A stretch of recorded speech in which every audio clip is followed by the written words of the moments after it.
好多市民咧就同醫師講中咗 Omicron 之後出現渾渾噩噩冇乜精神嘅情況喎，咁呢一種情況咧就有機會出現咗腦霧啦。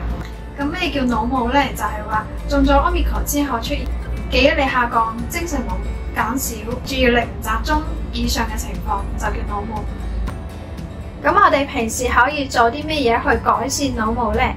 中醫可以通過刺激耳穴去改善腦霧嘅。咁我哋會利用到耳穴嘅腦掛、皮即下、城門呢3個穴位去改善腦霧㗎。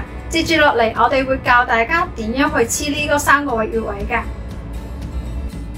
好，我哋用棉籤頭咧，輕輕喺穴位嘅附近按一按，揾3個位置度啦。通常咧喺呢度最遠嘅，咁就係呢個穴位啦。跟住我哋會用黃不浪線紙